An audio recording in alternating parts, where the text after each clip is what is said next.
আসসালামু আলাইকুম everyone, welcome back to my channel Mariyam Chal kitchen. আজকে আবারও হাজির হয়েছি ছোট বড় সবার জন্য এক বিকালের নাস্তা। আর এই বিকালের নাস্তাটা যদি হয় চিরা ও মসুরের ডাল দিয়ে, তো এটি একটা অন্য পদ্ধতিতে এই নাস্তাটার রেসিপি তৈরি করা। তো চলুন এই রেসিপিটা আমি কিভাবে করি দেখা যাক।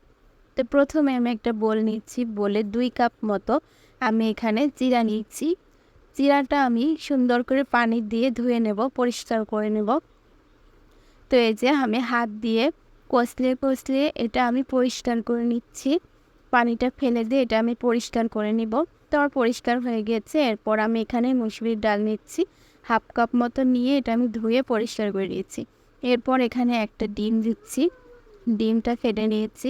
ফাটার পরে এবার আমি এখানে এক এক করে সব মশলাগুলো দিয়ে দিব। তো এরপর আমি এখানে দিচ্ছি একটা পেঁয়াজ কুচি করে কেটে নিয়েছি, সেই পেঁয়াজটা আমি এখানে দিয়ে দিচ্ছি।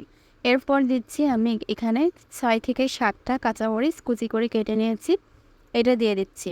এরপর আমি এখানে চালের গুঁড়ো যেটা আছে সেটা 1 টেবিল স্পুন আমি দিয়ে দিচ্ছি।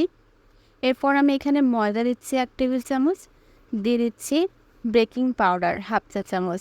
এরপর এগুলো দিচ্ছি।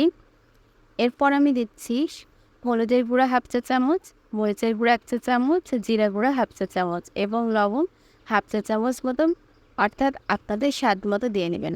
এরপর এখানে চাট মশলা ব্যবহার করেছি, সেই চাট মশলাটা আমি 1/2 চা চামচ দিয়ে দিচ্ছি। এরপর আমি এখানে সয়াবিন তেল ব্যবহার করেছি 1 টেবিল চামচ মতো।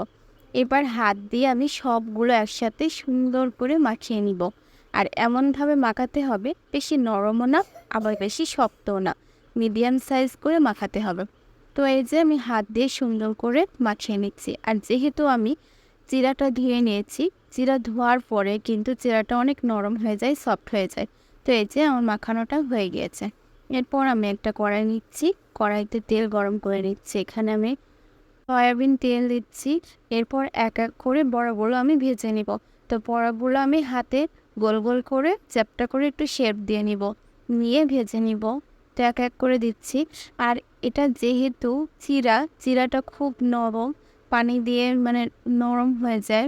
তো আর এর সাথে যদি আস্ত মসুরের ডাল দেওয়া যায় তাহলে এই ভাজাটা খুব মচমচে হয়, নরম হয় না বেশি, খেতেও কিন্তু অনেক মজা লাগে। তো আপনারা বিকালে যখন কিছুই থাকে না হাতের কাছে, এই নাস্তাটা আপনারা রেসিপিটা তৈরি করতে পারেন। তো এই যে এবার আমি এক এক করে সবগুলো উল্টাই দিচ্ছি। এটা কিন্তু ঝটপট তৈরি করে নিয়ে যায়, খুব ইজি প্রসেসে রান্না করা যায়। এটা করতে কোনো কঠিন না, মানে খুবই সহজ একটা রেসিপি। আর এটা কিন্তু আমার বাচ্চাও খুব পছন্দ করে। বিকালে যদি এই নাস্তাটা রেসিপিটা তৈরি করা যায়, মানে খুবই পছন্দ করে। আর এটা যেহেতু মচমচা নরম না, ও খেতে খুব ভালোবাসে। তো এইটা যেহেতু মচমচা, বাচ্চাদেরও খুব ভালো লাগবে। তো আশা করছি আমার রেসিপিটা অনেক ভালো লেগেছে। যদি ভালো লেগে থাকে আমার চ্যানেলটিকে সাবস্ক্রাইব করে দিবেন এবং পাশে থাকা বেল আইকনটা ক্লিক করে দিবেন, এবং সব নোটিফিকেশানগুলো যেন আপনাদের ফোনে চলে যায়, এবং লাইক কমেন্ট শেয়ার করে দিবেন। আর এই যে কতটা সুন্দর হয়েছে দেখেন, কালারটা কতটা সুন্দর হয়েছে। আর মসুরির ডালগুলো সব বোঝা যাচ্ছে আস্তে আস্তে হয়ে রয়েছে।